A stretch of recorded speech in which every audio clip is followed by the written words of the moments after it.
Have you seen Cold Storage? If your answer is no, trust me, you're not alone. There's far more of you than you think. Like, a lot. Now, if your answer was yes, hi. None of what I'm about to say will be new to you, but thanks for clicking on this video. Hey guys, what's good? What's going on? Hope you've been amazing. Hope that as we actively have old, senile, greedy, miserable, ugly, bigoted, vile monsters running this world, you guys are managing to live the best life you possibly can be, or at least managing to get through each day. You know what? The funny thing is, I do remember Cold Storage quietly entering and exiting the theaters, but this movie doesn't seem real. Why haven't as many people talked about it? I don't know, but I'm going to, so listen up. Cold Storage is a sci-fi horror comedy directed by Johnny Campbell. The screenplay was written by David Cope based on the 2019 novel of the same name. This film stars Georgina Campbell, Joe Keery, Liam Neeson, Leslie Manville, Alora Turchia, I'm sorry, I hope I pronounced that correctly,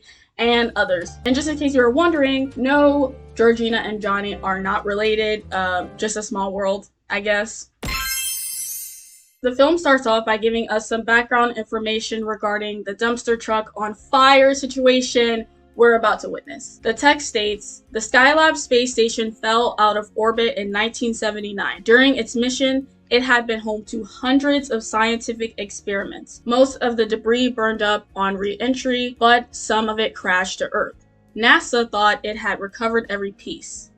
They were wrong. The screen is then followed by text stating, pay attention, this is real. Then it explodes, giving us a seamless transition into the first scene. We all know by now that anytime a movie's plot involves scientific experiments, people die and nothing ends well. We see a title card that lets us know we're in Western Australia 18 years ago. A man named Enos runs to his cell phone booth where he calls NASA, who patches his call to a research microbiologist, Dr. Hero Martins, who's currently in Rome, Italy. Yes, her name is actually Hero.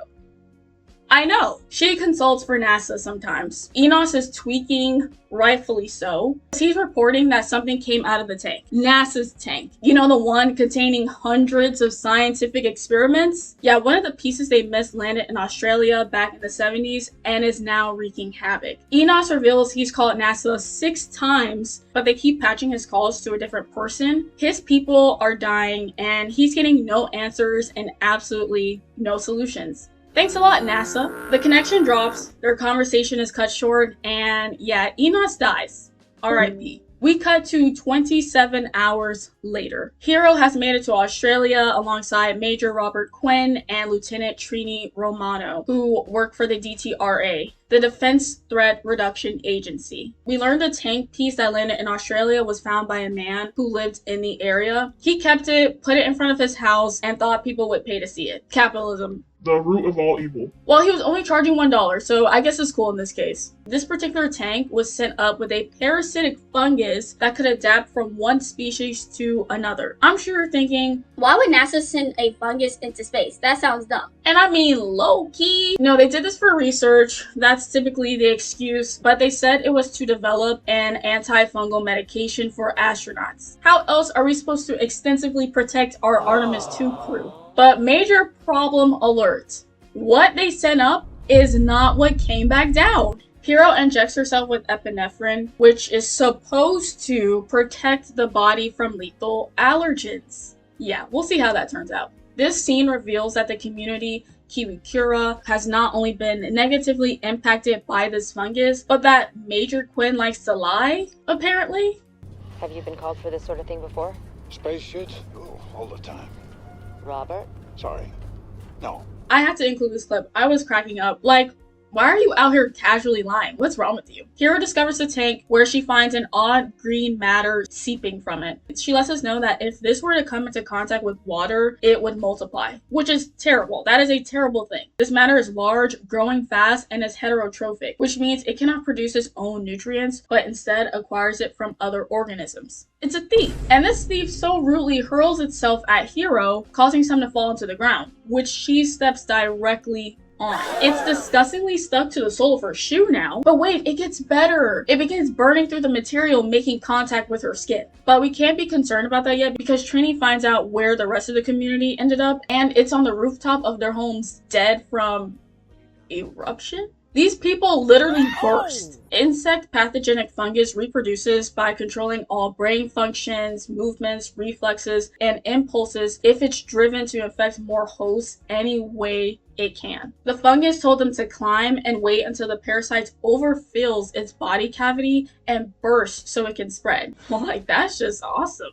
right? I mean, a whole new species has been created. Great job, NASA. Hero collects her sample. Quinn and Romano plan to burn the whole place down to prevent spread. But tough luck, Hero is officially infected. And it's bad. The fungus, as she said, expanded rapidly, communicating to her that it needs to spread. But Hero, being the hero that she is, I know that was bad, tried fighting back. She attempted to leave, which caused Quinn to get hit by the truck, unable to move. When that didn't work, she got out, took Romano's gun, and unfortunately killed herself. RIP to Hero, y'all. We already got 2 bodies. Actually, far more than that. Okay, if we count the Kirakura community. We cut to a montage of the DTRA taking the sample, blowing up Kirakura, and transferring the sample to the Atchison mines in Kansas, placing it in a cold storage. Hey! Name drop. Quinn came up with the mines idea, by the way. We then see a time lapse of the mines being a military operation, seizing operation, the land going up for sale, the land being sold, and we get to present day where now it's a 24-hour self-storage unit. Here we meet Joe Keery's character, T-Cake. Yes, you heard me right. His name is T-Cake. He's listening to a self-help meditation audio on his way to work. Good for him. I'd do the same if I had to work here, considering his boss is a prick named Griffin. Well, shithead. Griffin is pestering TK about moving some secretive items from storage to some people Griffin knows because Griffin doesn't work nights. But TK doesn't want to get involved due to his personal situation. We find out that a new hire is going to be working tonight, so TK's got to help her out, show her the ropes. Also, there's a beeping sound in the building. TK's got to fix it because Griffin seemingly can't do anything to save his life. Griffin thankfully leaves, so now we know he's not only an asshole, but a litter bug. Screw you, Griffin. We then get a quick glimpse of the beautiful Georgina Campbell, aka Naomi. Love her. Just like stating that off rip that I love her. Our first customer of the night is Mrs. Rooney, or as I called her during my first watch, Granny, comes in for her anniversary. She wants to get to her unit quickly, but TK, boy, is he running his mouth. But before we get to Mrs. Rooney, we finally hear the beeping sound. Yeah, somebody's just got to change some smoke detector batteries. That's all it is. Sweet old Mrs. Rooney gets to her storage unit, takes out a framed photo of her late husband and a gun? Yeah, Mrs. Rooney fully planned on shooting herself in that unit, but not before taking a good old nap. For sure, Granny. I also think you should sleep on this idea. While Granny is cozied up in her unit, TK's self-help audio is interrupted by the beeping. He can't possibly be the only one hearing this, so he gets Naomi's attention over the intercom and gets her to come up to find out if she hears it too. Surprise, surprise, she doesn't hear it, but she does hear T-Cake's constant yapping. The guy doesn't shut up, can't lie, but understandable. Naomi gets a phone call from who we find out is her ex Mike, the father of their 6-year-old child, Sarah. Naomi was 18 when she had her, hint as to why things did not work out with their relationship. They were super young and in high school. Also, Mike is annoying. Anyways, the phone call is cut short because Naomi hangs up on Mike. But it's okay, Naomi. There just might be something brewing here. Thankfully, to get us out of this awkward silence after that call, the beep sounds again, and they're off to find out where it's coming from. Before that, though, we cut to Raleigh, North Carolina. We're at Quinn's crib. He gets a phone call in the middle of the night. It's about the fungus found in NASA's tank. We've got a major problem alert, but apparently not as major as the beeping sound coming from the unknown in the building. The duo finds out that's coming from behind the wall where a large painting is hanged. TK gets the idea to grab a crowbar and smash the wall down. That's all it is. An idea. He doesn't actually want to do it, but Naomi does. She's very down to do it. Like, hey, let's just put this picture over the massive hole that we make and no one will know the difference, right? TK desperately lets Naomi know that he can't risk this because he seriously needs this job. Naomi, being the observant, smart woman she is, deduced that Tea Cake is on a parole condition for some petty crime, especially seeing the ugly, sorry but yes, ugly black and gray tattoos he has. Ugly.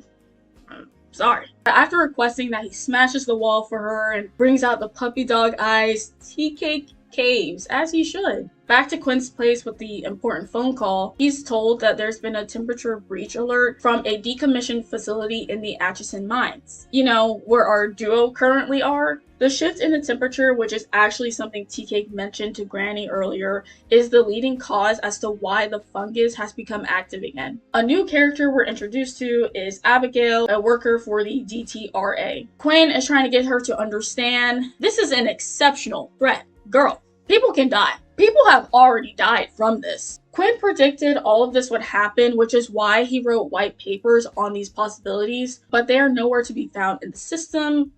Weird. He's requesting specific equipment he has on the list and a car ready for him in Kansas when he lands. Abigail says, "Hey, I can't be doing this without clearance." Quinn responds saying, "You only need to talk to a man named Gordon Gray. That's it." But Abigail is still unsure about all this. Quinn manages to convince her by reminding her of the sacrifices she's made so she could do what's right for her country. Like, this moment is what that was all for. This is a dangerous situation, girl. We need your help. So now Abigail's on board. We're back with our duo, and Tea-Cake is indulging in property damage. They find floor-to-ceiling maps, sensors, NCT thermistors, which is a circuit that reacts to the temperature, or according to Tea-Cake, like a thermometer. It's not a thermometer. How does Naomi know what a NCT thermistor is? Well, our girl is studying to become a vet.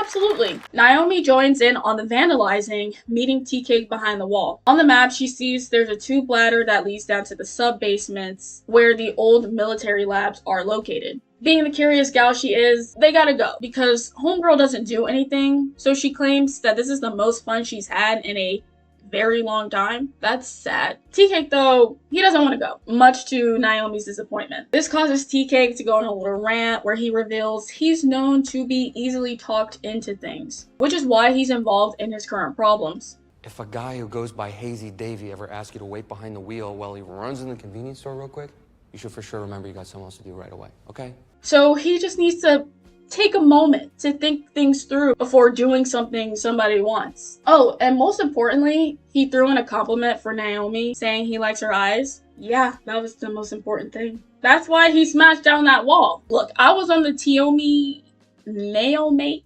We'll work on the name later. But yeah, I was already on the train and ready for the ride because why the heck not? Naomi apologizes. We don't want Tea-Cake to think we're taking advantage of him because we're not. But those pretty brown eyes do hold power, seeing how after all that, Tea-Cake led the way to the tube ladder. We cut to a scene introducing us to the ex, Mike. Now, Mike is looking quite bizarre, if you ask me. He's pulling up to the storage unit, Naomi's place of work. That's a huge red flag. To make matters worse, the guy has a beer bottle in the passenger seat along with a gun? Well, damn, everybody's locked and loaded around here apparently. Naomi finds an outline of a door in the janitor's closet, which Tea-Cake kicks down. He's trying to impress Naomi. He's not slick. It worked though, so can't knock him. An alarm goes off as they walk down a long, ominous pathway when Tea-Cake says, We're gonna call the cops? No. Call Griffin? Absolutely not. Plus, I'm crunk as shit by now, dog. Naomi's like, bro, why are you talking like that? Tea-Cake claims everybody he knows talks like that. Yeah, we're gonna need to see a picture of everybody you know. Tea-Cake is like the beginner's pack of what Carl from Shameless was doing, going through his blackface. We gotta kill that off immediately. Stop personality hopping. Did you guys know that it's okay to be yourself? This convo leads us to finding out Tea-Cake's real name is Travis. Travis? That's a nice name. You should use it more. The way Naomi says, "Aw, Travis," bro, that kills me actually. She's so funny. Unfortunately, Tea-Cake says he doesn't know Naomi well enough to tell her why his name is Tea-Cake. I mean, I get it, we're still acquaintances, but I want to know. Back to the ex Mike, who calls Naomi, which she obviously can't pick up. She's preoccupied climbing 500 feet down a tube ladder. Mike is freaking out because he accidentally shot his parents' cat, Mr. Scroggins. He didn't know the gun was loaded, but geez, why would you even point it at him? Mr. Scroggins died. He's dead. That's why he brought him to Naomi. to show her what a terrible mistake he's made, how their relationship or lack of one is messing with him. But you know how they say cats have 9 lives? Well, Mr. Scroggins clearly have a couple to spare because the homie is still alive. Part of his face is deformed, missing actually. Mike's thinking, oh my gosh, Mr. Scroggins, I don't know what's wrong with you, but you're alive. That's great. Until Mr. Scroggins scales a wall, climbs a satellite dish antenna, then impales itself at the very top of it. Oh yeah, and then Mr. Scroggins explodes. Clearly he's been infected, so his cat matter gets not only on Mike, but on deer chilling nearby. A herd of deers just had to be congregating there. Like, what are you guys discussing? The socioeconomic state of the world right now? You know what? They're probably discussing how AI data centers have an absolutely catastrophic impact on the environment surrounding areas, raising temperatures, causing light pollution, and water scarcity. Yeah, they're probably discussing that. Tiomi finds a valve door with a plate beside it saying DTRA access only. TK struggles to but gets the door open, where they discover the pipes are freezing cold. An underground cold spring. Neither of them wants to know what's behind that sealed door, so they decide to ditch. Low-key crazy considering they came all that way just to leave instantly. Before leaving, they find a rat king, which is totally disgusting. I mean, seriously, so disgusting. Oh, this is some horrific, repugnant shit, man. I have never seen anything like this in my entire goddamn life, and I've seen some crazy shit. This is fucked! The rats are all entangled due to the fungus. Tiomi gets a peek of the fungus through the window, where Naomi realizes the door is hot. It's looking mad crazy in that room, so they decide to actually dip this time. Mike is still outside going through it. The infection is rapidly spreading, communicating to him that he needs to spread the fungus. So Mike and the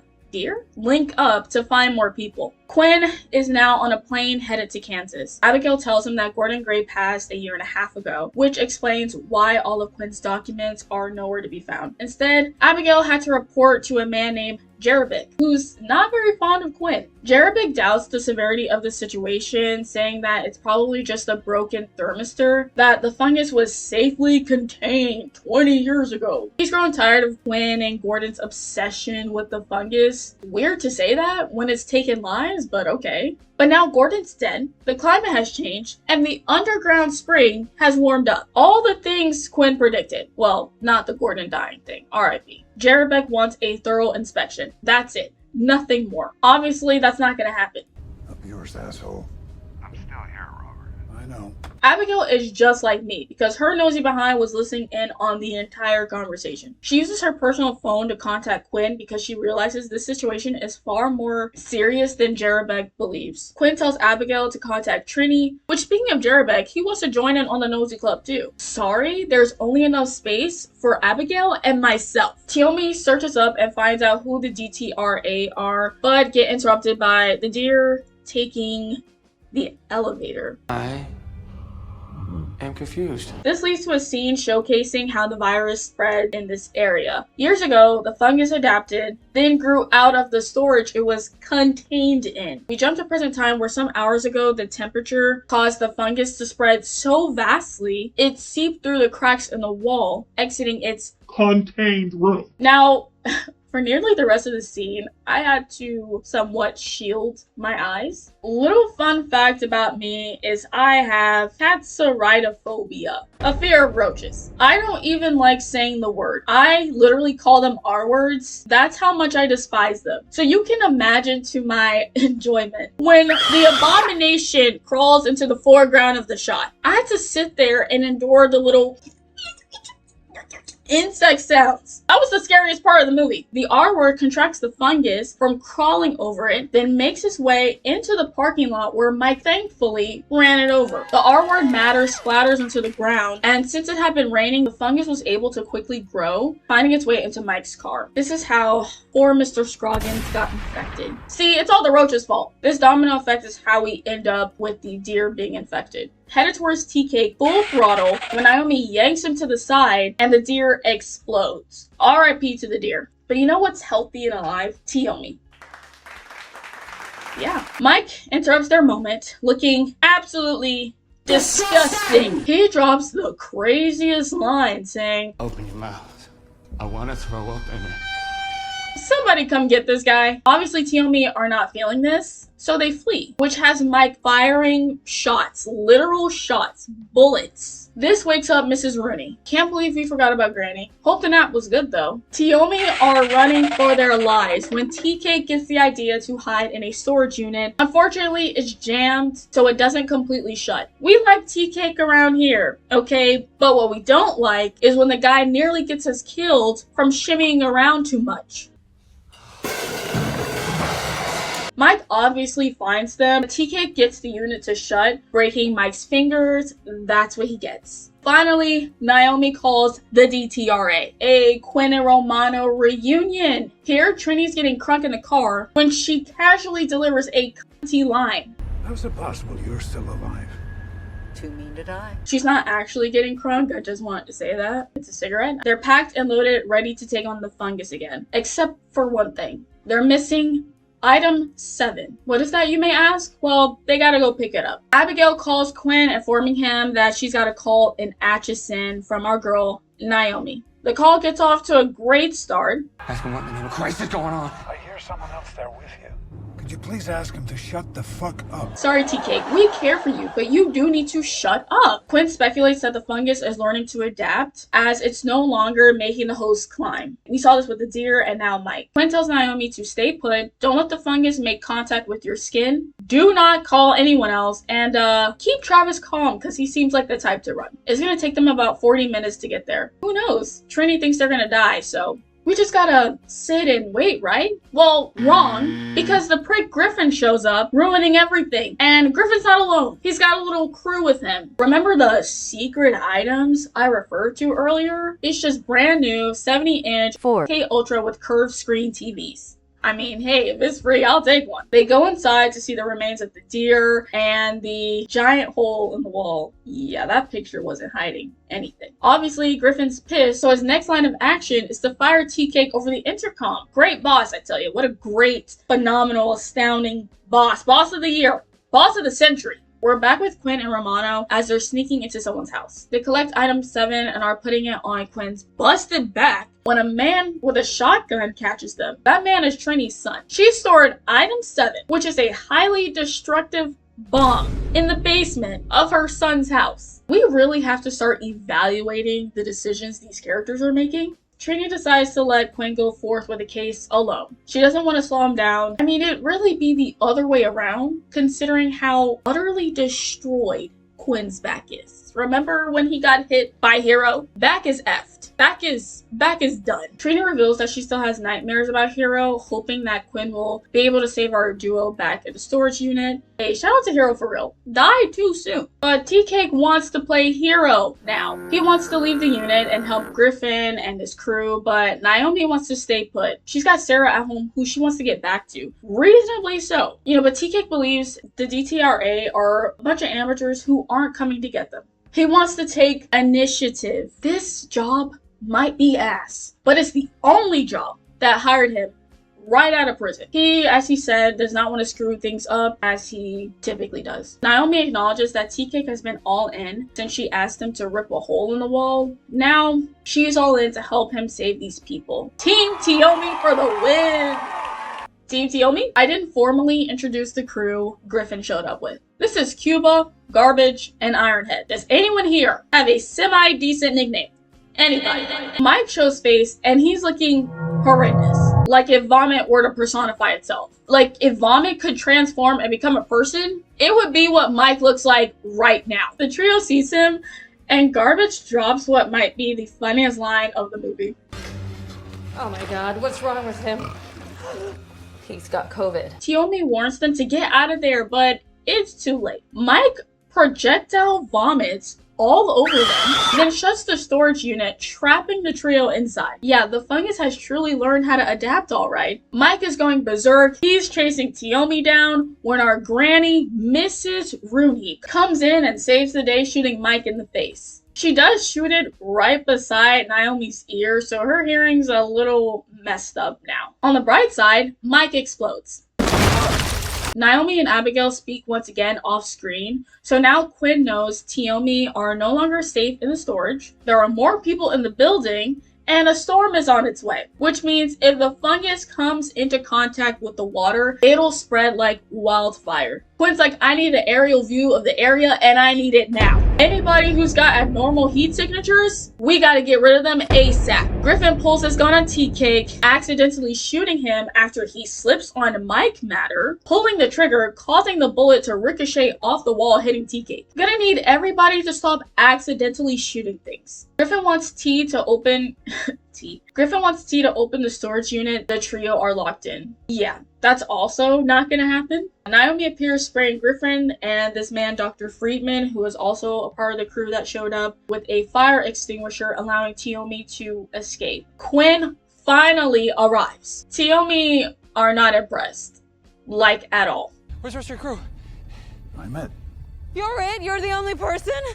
Why is she shouting? Gunshot next to the ear. She can't hear on the right side. So now Tiomi are gearing up in level 4 hazmat suits, where they have to re-enter the building and go back down to the sub-levels to plant a nuke that'll irradiate the area. They'll have between 9 to 16 minutes to evacuate. There's no metal wire, so the timing of it all is quite unstable. Quinn sees no problem with this. This entire plan is easy peasy. It's not like anybody's life is on the line or anything. Griffin gets the storage unit open, freeing the trio, and they look awful. They just look.